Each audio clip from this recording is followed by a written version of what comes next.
Hello friends, Uncle Nate here. I'm coming to you from my daughter Meredith's bedroom because I thought it would be kind of a cheerful place to sit and read a story. So today I have got a book that I loved since I was a kid, and I'd love to share it with you. It's called The Great Brain at the Academy. This is chapter 1.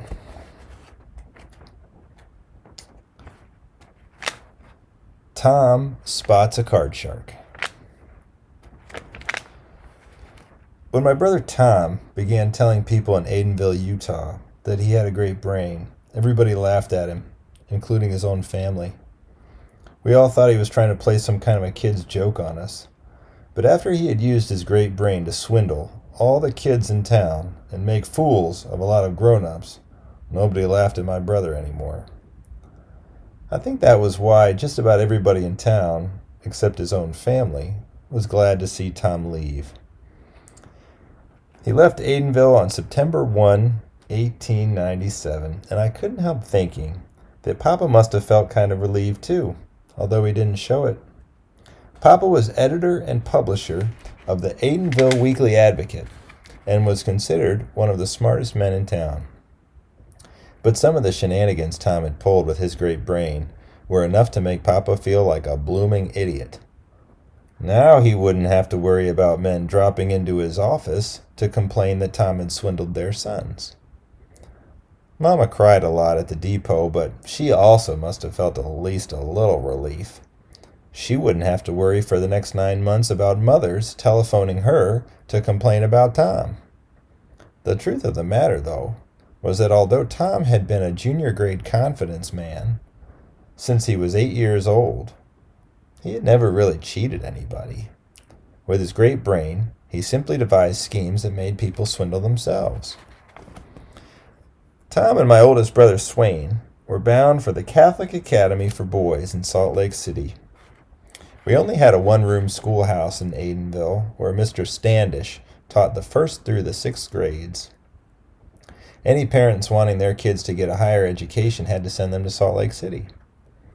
Tom was only 11, going on 12, but he was so smart that Mr. Standish had let him skip the 5th grade.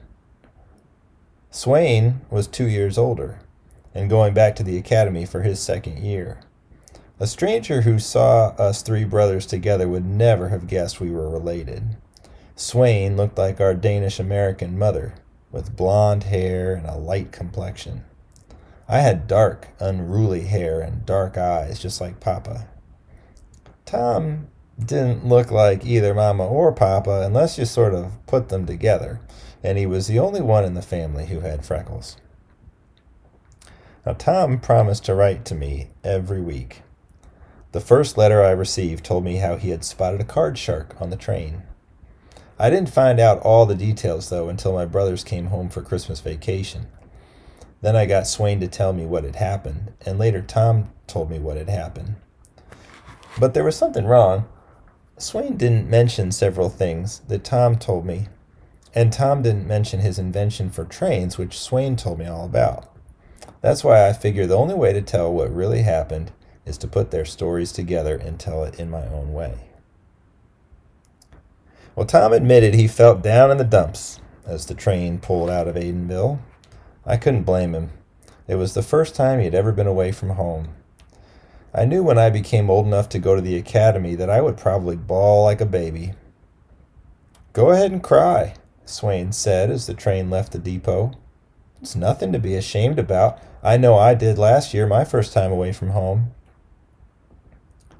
Tom sure wanted to cry, but he wasn't going to give Swain the satisfaction of knowing it. "Well, maybe I don't feel like crying," he lied. "Pardon me," Swain said sarcastically. "I just thought being separated from Mom and Dad and our kid brother for the first time might make you feel sad." "Well, I know something that will make you cry. You won't be able to swindle the kids at the academy and get away with shenanigans like you pulled in Aidenville. Those Jesuit priests are strict." Swain's superior big brother attitude was beginning to get on Tom's nerves. "You're just jealous of my great brain," he said. "It's warm in here. I'm going to open a window." "You do, and you'll get a cinder in your eye," Swain said. That was enough to make Tom open the window even if he got 10 cinders in his eyes. He had never let Swain boss him around at home, and he wasn't about to start now. Sure enough, he got a cinder in his eye. He pulled his head inside quickly and shut the window. "What did I tell you?" Swain said. "Take the corner of your handkerchief and get it out," Tom said. "Say please," Swain said, smiling and pretending he enjoyed seeing Tom suffer. "Never mind," Tom said. "I'll go to the washroom and get it out myself." "Oh, I was just joking," Swain said, taking out his handkerchief. He got the cinder out of Tom's eye just as the conductor came into the coach. The conductor was a big, ruddy-faced man wearing the traditional blue uniform and cap with a big gold watch chain across his vest. When he came to them, he took their tickets and placed 2 blue stubs under the metal tabs on the seats. Then he looked at Tom's red eye. "I see it didn't take you long to learn not to open a window on a train, Sonny," he said. Being called Sonny always made Tom angry. "My name is Tom Fitzgerald, not Sonny," he said, "and I can't help wondering why they don't put screens on coach windows so passengers won't get cinders in their eyes." "Well now, Tom Fitzgerald," the conductor said, "it just so happens that on the newer coaches on the main line, we do have screens on the windows, but you still can't open a window when the train's moving." "Why not?" Tom asked. "Smoke from the locomotive would get into the passenger cars," the conductor said. "They could fix it so all windows could be open without any cinders or smoke getting into the passenger cars," Tom said, although he didn't have the least idea of exactly how it could be done. "And just how would they do that?" the conductor asked.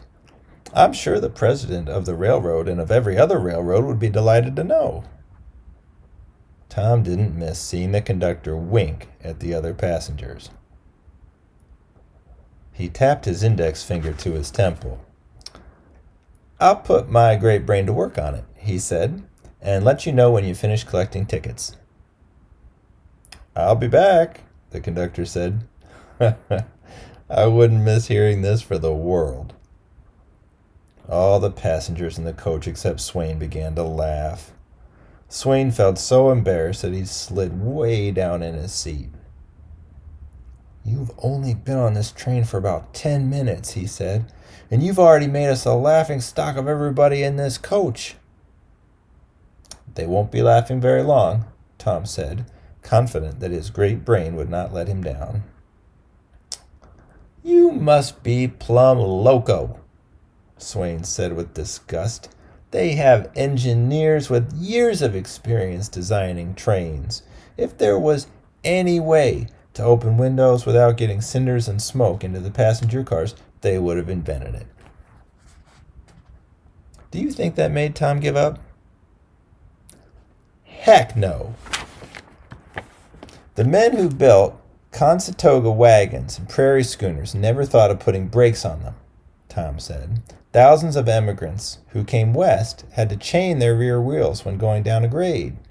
Then one day, one of them got tired of chaining his wheels. He used a shovel handle, a couple of 2x4s to make a lever, a wooden block, a piece of rope, and the sole of one of his old shoes and made a brake for his wagon. Now please be quiet while I put my great brain to work. Tom's great brain must have been working like 60 because when the conductor returned, he was ready. "Here I am, Tom Fitzgerald," the conductor said with a smile on his ruddy face. "Now, tell me, how can we open windows on trains without getting cinders or smoke in the cars?" Tom wasn't about to divulge his plan for nothing. When he put his great brain to work, he expected to be paid for it. I'll expect some financial reward if the railroad uses my idea, he said. Oh, naturally, the conductor said, and you have all these passengers as witnesses that it was your idea. They could run a pipe from the smokestack on the locomotive along the top of the train to the caboose, Tom said, and let all the cinders and smoke out behind the train. I'm afraid that wouldn't work, the conductor said. The pipe would break when the train went around a curve. Not if they put flexible couplings on it between each car, Tom said. A salesman across the aisle began to laugh. I think the boy has you there, conductor. No, he hasn't, the conductor said. With such a long pipe, the fire under the boiler in the locomotive would go out. This stumped Tom until he remembered a photograph of a factory he had seen in a magazine. I don't think it would, he said, because the longer the smokestack, the better it draws. That's why they put such high chimneys on factories. By this time, Tom was so sure his idea would work that he began to wonder how big of a reward the railroad would give him. The conductor must have guessed what he was thinking. I'm afraid you'll never collect that reward, he said. In order for a smokestack to work, it has to be vertical. Hot air is lighter than cold air. What creates a draft is the hot air rising to the top. If you bent the smokestack over horizontally, the hot air would just rise to the bend in the pipe and be trapped there. And as a result, you would have no draft, and the fire in the firebox of the locomotive would go out. No wonder Tom didn't mention anything about this in his letter to me. And no wonder Swain chuckled when he told me about it at Christmas time. It wasn't until I confronted Tom with what Swain had said that I learned the whole story. And it just goes to prove a fellow has to listen to both sides of a story to learn the truth. Well, Tom admitted he was stunned that there was a flaw in his idea, that he felt as if the conductor had hit him on the head with a baseball bat. And even worse was the shock to his money-loving heart. And boy, oh boy, was he embarrassed as the conductor and all the passengers except Swain began laughing at him. Papa had often said that when a fellow starts out trying to make a fool of somebody else, he usually ends up making a fool of himself. And that's exactly what happened to Tom. But there was one thing Papa and Mama had drilled into us boys, and that was always to face up to our problems. I deserve to be laughed at, Tom said to the conductor. I tried to make a fool out of you and ended up being the fool. Oh, don't take it so hard, Tom, the conductor said sympathetically. Some of our greatest inventors were laughed at. You just keep on using that great brain of yours, and someday you will invent something that will improve trains. Well, in that case, Tom said, I've got to learn all about trains by the time we get to Salt Lake City. Can I come with you? Come along, the conductor said, smiling. But when they got to the caboose, the conductor introduced himself as Harold Walters, and the brakeman as Paul Jackson. Why do you ride in the caboose instead of in the coach? Tom asked. This is what they call a feeder line, Mr. Walters said. On feeder lines, we don't have a train that's strictly for passengers like we do on the main line. This train, for example, has a mail and baggage car, a freight car, and sometimes a car for livestock, in addition to a smoking car and a coach car. And because the train is what you could call part of a freight train, we have a caboose like they do on all the freight trains. On the mainline passenger trains, the conductor and the brakeman have a seat reserved for them on one of the coaches. Well, Tom remained with Mr. Walters for almost 3 hours, going with the conductor to the coach and smoking cars to collect tickets at each stop. Then he returned to his seat. Well, Swain said, did my little brother learn all about choo-choo trains? Tom figured this was as good a time as any to put an end to this big brother act of Swain's. And he knew the hardest blow of all would be in the pocketbook. I guess you know a lot more about trains than I do, he said. Why shouldn't I? Swain asked, in that superior way of older brothers. I've already made 2 trips to Salt Lake City and back. You sure have, Tom said, and I figure for every mile I've ridden on a train you must have traveled at least 20, right? Right, Swain said. Well, that means you know 20 times more about trains than I do, Tom said, right? Yeah, Swain answered. Then put your money where your mouth is, Tom said. I'll bet you a quarter that I can ask you 2 questions about trains that you can't answer. And if you answer both of them, you win. If you only answer one of them, it's a tie and the bet's off. Get your quarter ready, Swain said confidently. Go ahead and ask your 2 questions. Well, who's the big boss on a train? The conductor or the engineer? Tom asked. That's easy, Swain said. The engineer is. One wrong, Tom said, and you can ask Mr. Walters, the conductor, if you don't believe me. Now for the second question. What were conductors on trains called before they were called conductors? What kind of question is that? Swain asked. It's about trains, isn't it? Tom asked, smiling. I can see you don't know the answer, so I will tell you. They were called captains because they had full command of a train, just like the captains of a ship. Now fork over that quarter. Poor old Swain was as foolish for making that bet as a rooster trying to lay an egg. I don't remember my oldest brother or me ever winning a bet from Tom. Swain handed Tom 25 cents. When the train arrived in Cedar City, a man wearing a white cap and a jacket boarded the train and went into the smoking car. As the train left the depot, he came into the coach. In front of him, he had a box-type tray held by a strap around his neck. Candy, peanuts, chewing gum, and magazines, he called out. Tom stared at the man as a passenger bought a candy bar and a magazine. Who is that? He asked. The candy butcher, Swain answered, and it just goes to prove you don't know everything about trains. Well, why do they call him a butcher? Tom asked. Butchers only work in meat markets. How should I know? Swain said. Which just goes to prove you don't know everything about trains either, Tom said. Well, one thing I do know, Swain said. If you want any candy, you'd better buy it now and eat it before we get to Salt Lake City. The superintendent, Father Rodriguez, only allows each student to buy 10 cents worth of candy once every 4 weeks. And parents are forbidden to mail any sweets to their sons or bring any candy on visiting days. The academy was beginning to sound like a reform school to Tom. What has he got against candy? He asked. He says it's bad for the teeth and the health, Swain answered.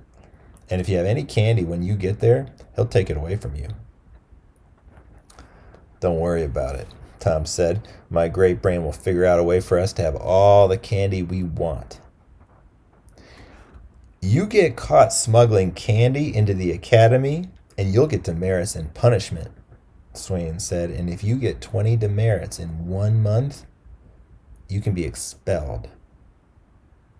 What kind of punishment? Tom asked. Peeling potatoes in the kitchen, cleaning the washrooms, mopping and waxing the floors, and things like that, Swain answered. They've got to catch you first, Tom said confidently. I'm getting hungry. Let's eat. They got down from the rack the shoebox containing the lunch Mama had made for them. When Mama prepared a lunch, she always made sure nobody went hungry. There was enough for 6 people. Tom and Swain ate their fill. There were still 5 pieces of fried chicken, 4 hard-boiled eggs, 5 bread and butter sandwiches, and 3 pieces of chocolate cake left over. The traveling salesman across the aisle spoke to Tom. Hey, the train doesn't stop for passengers to eat until we get to Provo. I'll give you a dime for one of those drumsticks and a bread and butter sandwich. Hey, how about a hard-boiled egg and a piece of cake, too? Tom asked. The smell of money to him was just like the smell of food to a hungry man. It'll only cost you another dime. Sold, the salesman said. Swain was shaking his head as Tom pocketed the 20 cents. You can't even ride on a train without turning conniver, he said. Mom would have a fit if she knew what you just did. The customer is perfectly satisfied, Tom said, and that gives me an idea. There must be other hungry passengers on this train. I'm going to sell the rest of this stuff. You can't do that, Swain protested. Only the candy butcher can sell things on a train. Did this make Tom give up his idea? Heck no! When it came to money, he was like a bloodhound on the trail of a fugitive. Then I'll make a deal with the candy butcher, he said. Tom found the candy butcher sitting on the rear seat in the smoking car.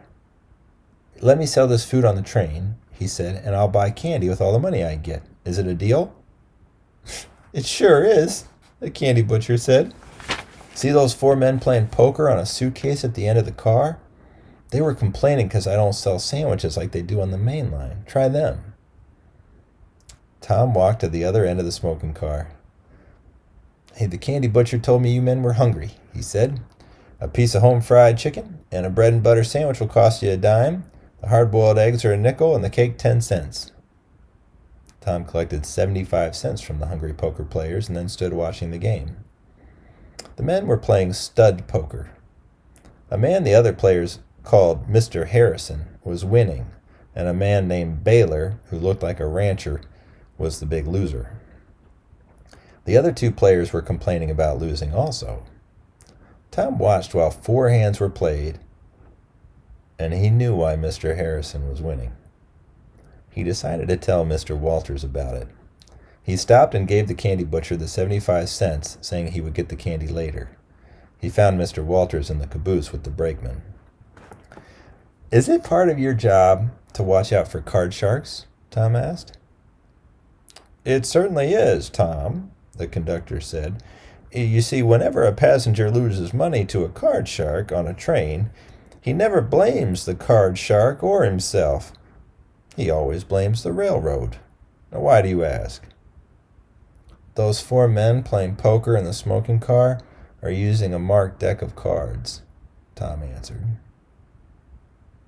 Mr. Walters looked as surprised as a man who opens a can of beans and finds peas inside instead. You must be mistaken, he said. I inspected that deck of cards before the men started to play, and my years of experience as a conductor have taught me just about every way a deck can be marked. These cards are marked at the factory, Tom said. My uncle, Mark Trainer, is the marshal and deputy sheriff in Aidenville, and he showed me a deck just like it. A salesman selling playing cards came to town. He offered both saloon keepers such a good price that they each bought 50 decks of cards. A week later, a man calling himself Harry Johnson came to town and began playing poker in both saloons. He won so much money that the player said he was either the luckiest poker player in the world or a card cheat. But nobody could prove he was cheating, and he kept on winning money every night. Uncle Mark knew somebody couldn't be that lucky. He got a deck of the cards from the saloon keeper, and he took it to his office. He studied it for hours before he discovered how they were marked at the factory. He arrested Harry Johnson, who confessed that he and the card salesman were partners. Mr. Walters nodded his head. Well, that was a slick confidence game, he said. The salesman got the cards into the saloons, and then his partner came along and, using the marked cards, had to win. Well, I didn't like the looks of that Harrison fellow with his manicured nails and waxed mustache.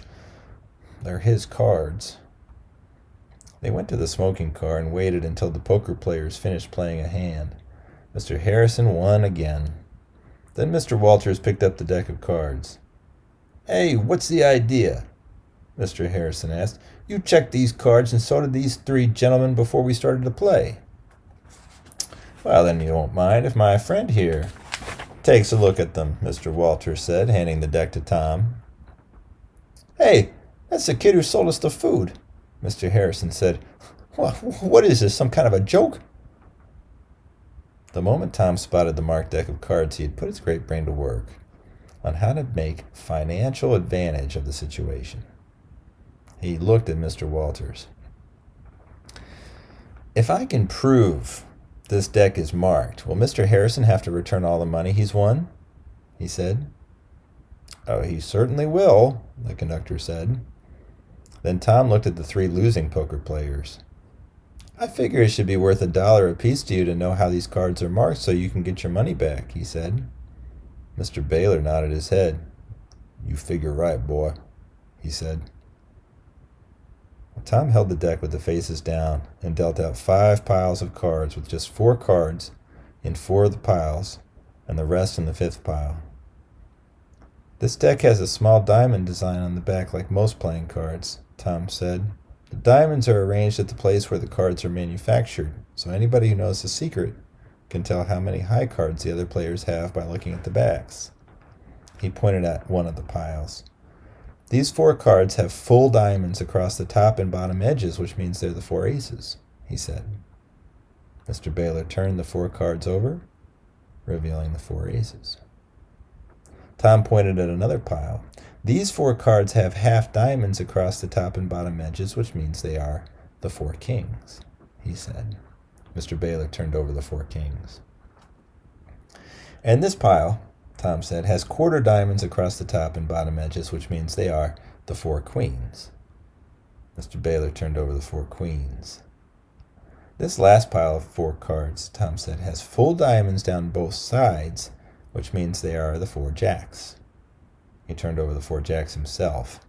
"All the other cards in the deck have staggered full and half diamonds on all 4 edges. Mr. Harrison could tell by looking at the backs of your cards whether you had an ace, king, queen, or jack as a whole card playing stud poker, and playing draw poker he could tell how many high cards you held in your hands." Mr. Baylor slammed his fist down on the suitcase. "You low-down skunk of a card cheat," he said to Mr. Harrison. "I'm going to drag you off this train at the next stop and beat you to a pulp." "Simmer down," Mr. Walters said. "As soon as Mr. Harrison returns all the money he has won from you gentlemen, I will take him to the caboose and handcuff him to a seat. He and the deck of cards will be turned over to the police when we get to Salt Lake City. It will then be up to you men to go to the police headquarters and sign a complaint." And that is how Tom spotted a card shark and made himself $3 richer on his first train trip. Papa had once said that if Tom fell down into a deep hole, instead of breaking a leg, the great brain would probably discover a gold mine. But the way Tom ended his first letter almost made me a nervous wreck, waiting for his next letter to arrive, and here's why. "This has been a long letter, J.D.," Tom wrote, "so I'll have to wait until my next letter to tell you about the rest of my first train ride and the most exciting experience of my life. When you tell the kids in Aidenville about it, they will all turn green with envy." That's the end of Chapter 1. I'll see you guys next time for Chapter 2.